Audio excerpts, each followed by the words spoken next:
అంతన్నారు ఇంతన్నారు. ఇక Iran supreme leader Khamenei పని ఖతమన్నారు. కానీ ఏమైంది? కథ మొత్తం రివర్స్ అయింది.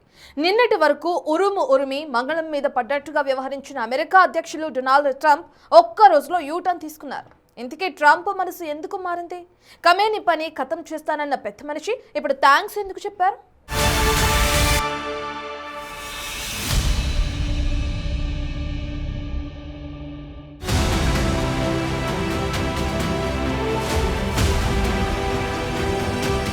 ఖమేనీని ఖతం చేస్తామన్నట్టుగా బిల్డప్.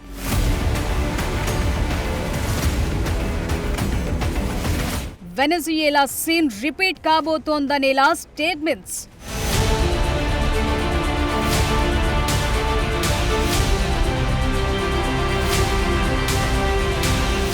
మిడిల్ ఈస్ట్లో యుఎస్ ఆర్మీ మోహరింపులు.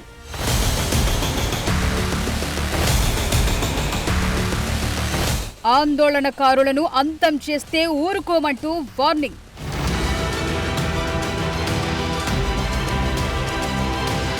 జస్ట్ కొన్ని రోజుల క్రితం అమెరికా అధ్యక్షుడు డొనాల్డ్ ట్రంప్ ఏం మాట్లాడారు, ఏం వార్నింగ్ ఇచ్చారో ఒకసారి వినండి. We're watching the situation very carefully. I've made the statement very strongly that if they start killing people like they have in the past, we will get involved. We'll be hitting them very hard where it hurts. And that doesn't mean boots on the ground, but it means hitting them very, very hard where it hurts. So we don't want that to happen.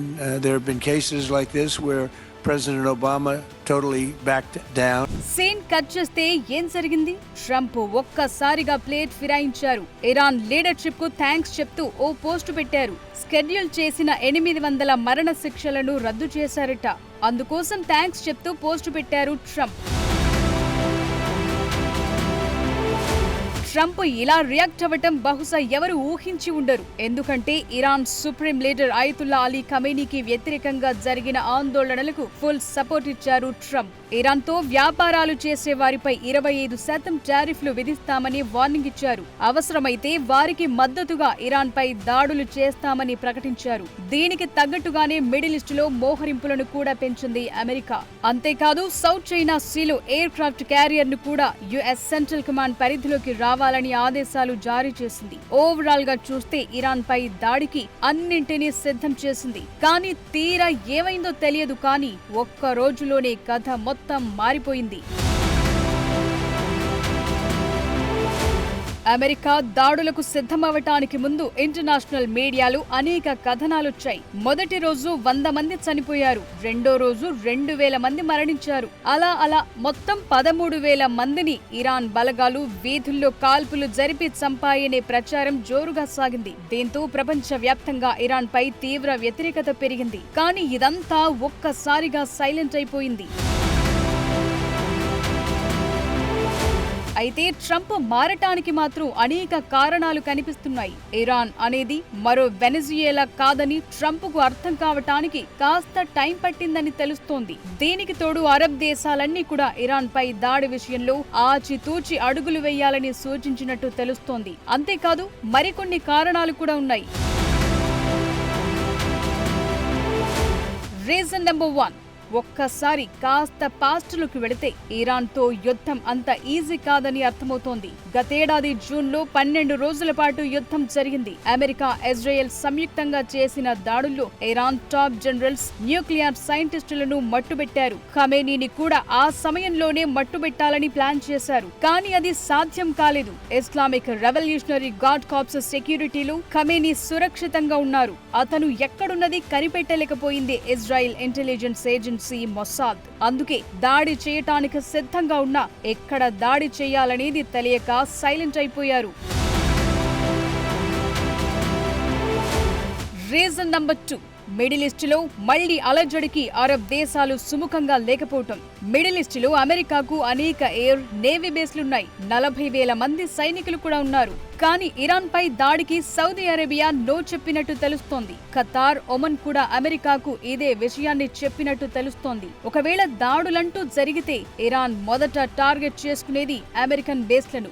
దీనివల్ల వారికొచ్చే నష్టం పెద్దగా ఏమీ లేదు. కానీ Iran ఈ Gulf countries లోని చమురు ఫ్యాక్టరీలను target చేస్తే మాత్రం ఆ ఇంపాక్ట్ మొత్తం ప్రపంచంపై ఉంటుంది. బహ్రెయిన్, కువైట్ కూడా ఇదే విషయాన్ని అమెరికాకు చెప్పినట్టు తెలుస్తోంది.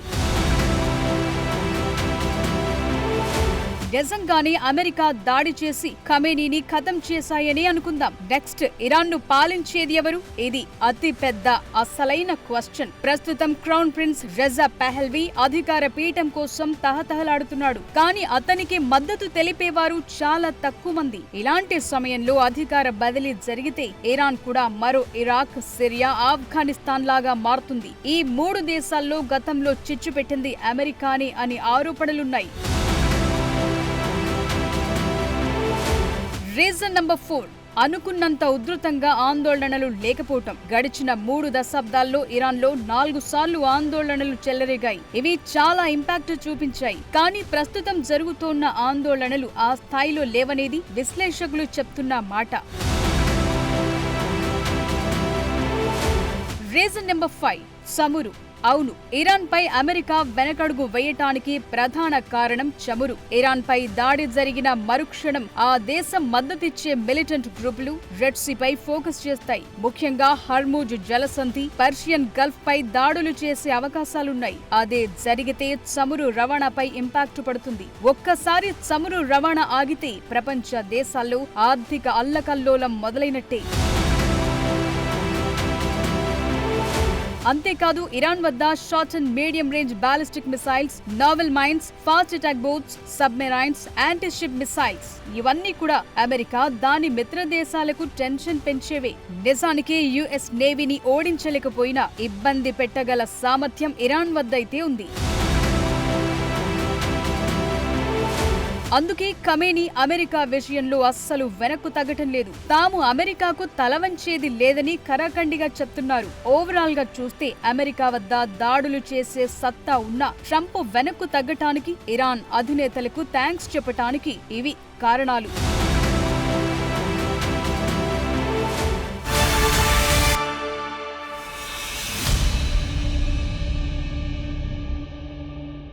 ఇరాన్లో ఒక్కసారిగా అలజడి తగ్గింది. నిరసనకారులతో అట్టుడికిన వీధులన్నీ ఒక్కసారిగా సైలెంట్ అయిపోయాయి. 48 గంటల్లో అసలేం జరిగింది? నిరసనకారులను అణచివేసేందుకు ఇరాన్ అనుసరించిన వ్యూహం ఏంటి? అది అసలు ఎలా పనిచేస్తుంది?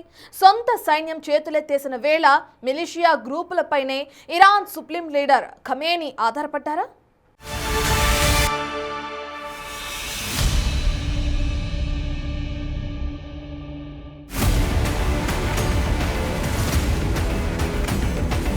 కొన్ని రోజులు వెనక్కు వెళితే ఇరాన్లో ఆందోళనలు పీక్స్ లో ఉండేవి. వీధులన్నీ ఆ దేశ సుప్రీం లీడర్ అయతుల్లా అలీ ఖమేనీకి వ్యతిరేక నినాదాలతో హోరెత్తేవి. ఎక్కడ చూసినా ఆందోళనలు, గద్దె దిగిపోవాలనే డిమాండ్లు వినిపించేవి. కానీ ఇప్పుడు సీన్ మారింది. ఇరాన్ వీధులన్నీ సైలెంట్ అయిపోయాయి. దీనికి కారణాలేంటా అని తవ్వితే కొన్ని సంచలన విషయాలు బయటకొచ్చాయి. నిరసనలను ఉక్కుపాదంతో అణిచివేసేందుకు మిలిషియా గ్రూపుల సహకారం తీసుకున్నారనే సంచలన విషయాలు బయటకొచ్చాయి. ఇరాన్ ఆందోళనల్లో 2000 మందికి పైగా మృతి చెందారని లెక్కలు చెప్తున్నాయి. వెస్టర్న్ మీడియా ప్రచారం చేస్తున్నంత కాకపోయినా మృతుల సంఖ్య మాత్రం ఎక్కువగానే ఉందనేది కాదనలేని వాస్తవం. అయితే నిరసనకారులపై ఇంత విచక్షణ రహితంగా కాల్పులు జరిపేది మాత్రం ఇరాన్ సైన్యం కాదని తెలుస్తోంది. ప్రస్తుతం ఇరాక్కు చెందిన కొన్ని మిలిషియా గ్రూపుల ఫైటర్లు ఇరాన్లో ఉన్నారని, వారికి ఈ ఆందోళనలను అడ్డుకునే బాధ్యతలను అప్పగించారని తెలుస్తోంది. మొత్తం 5000 మంది ఇరాకీ ఫైటర్లు ప్రస్తుతం ఇరాన్లో ఉన్నారని తెలుస్తోంది. మృతుల సంఖ్య ఈ స్థాయిలో పెరగటానికి వారే కారణమనే ఆరోపణలు కూడా వినిపిస్తున్నాయి. కనిపిస్తే కాల్చివేత టైప్ ఆదేశాలు ప్రస్తుతం ఇరాన్లో ఉన్నాయని తెలుస్తోంది. రోడ్డుపై నిరసన చేస్తూ కనిపిస్తే కాల్చివేయటమే జరుగుతుంది. అందుకే నిరసనకారులు రోడ్డుపైకి రావటానికి కూడా భయపడుతున్నారు. Kataib Hezbollah, Harakat Hezbollah an Nujaba, Kataib Sayyid al Shuhada, Badr organisation లాంటి సంస్థలకు చెందిన మిలిటెంట్ సభ్యులు ప్రస్తుతం ఇరాన్లో ఉన్నారని తెలుస్తోంది. ముందుగా సైన్యం ఆందోళనలను కంట్రోల్ చేసేందుకు ప్రయత్నిస్తుంది. వారి మాటను వినకపోతే ఈ గ్రూప్ సభ్యులు రంగంలోకి దిగి కాల్పులు జరుపుతారని తెలుస్తోంది. నిజానికి ఇరాన్ ఆర్మీలోని సైనికులు సొంత ప్రజలపై కాల్పులు జరిపేందుకు అంత సుముఖంగా లేరని తెలుస్తోంది. అందుకే ఇలా కిరాయి మూకలపై ఇరాన్ ప్రభుత్వ పెద్దలు ఆధారపడుతున్నట్టు తెలుస్తోంది. కొన్ని కీలక ఆర్మీ హెడ్ క్వార్టర్స్ ముందు కూడా మిలిషియా సభ్యులే కాపలాగా ఉన్నట్లు తెలుస్తోంది.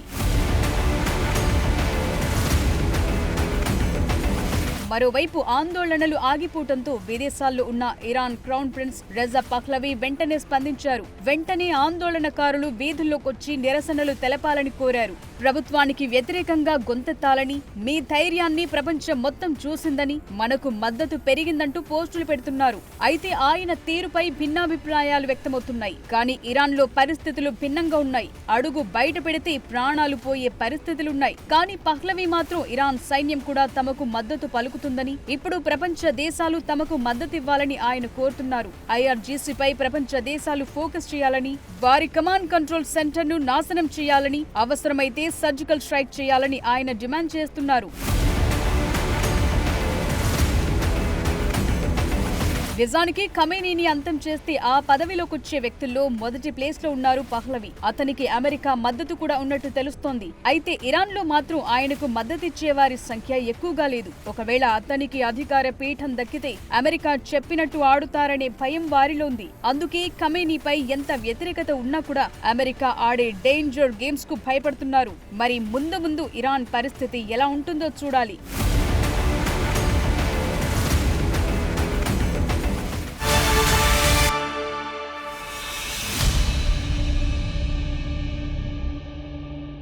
దివాల్ట్ big focus. Keep watching big TV.